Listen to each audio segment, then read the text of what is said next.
एक बार की बात है। मदन लाल बहुत ही आलसी था।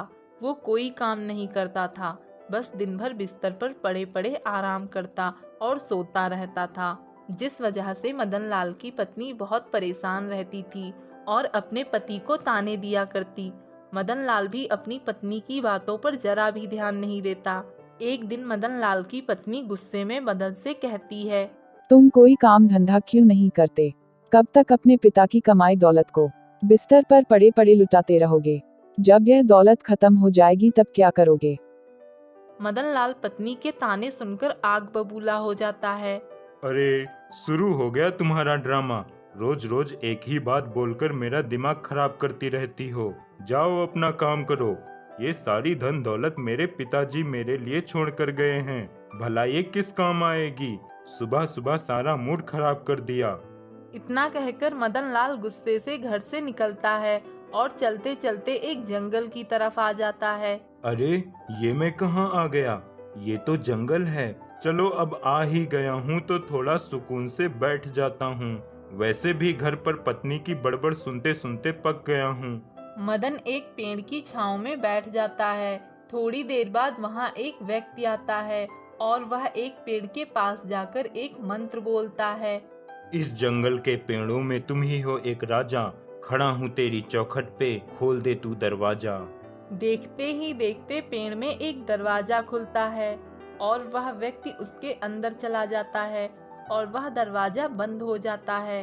थोड़ी देर बाद वह व्यक्ति एक पोटली लेकर बाहर आता है। मदन लाल बैठा यह सब देख रहा था।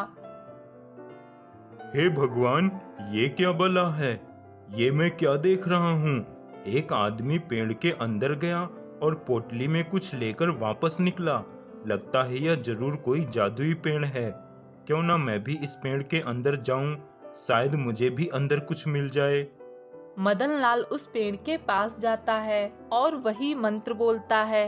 इस जंगल के पेड़ों में तुम ही हो एक राजा। खड़ा हूँ तेरी चौखट पे, खोल दे तू दरवाजा। पेड़ का दरवाजा खुल जाता है।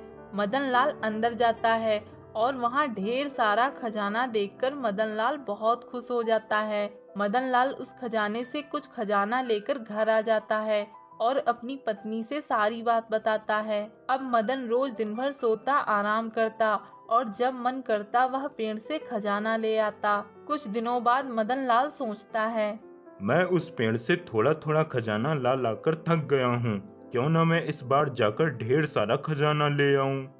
अगले दिन मदन लाल एक बड़ा बैग लेकर जाता है और खूब ढेर सारा खजाना बैग में भर लेता है और खुशी से मानो फूले ना समा रहा हो। मदन लाल बाहर आने के लिए मंत्र बोलता है, पर वह गलत होता है और पेड़ का दरवाजा नहीं खुलता। मदन लाल खुशी से मंत्र भूल जाता है और बार बार गलत मंत्र बोलता।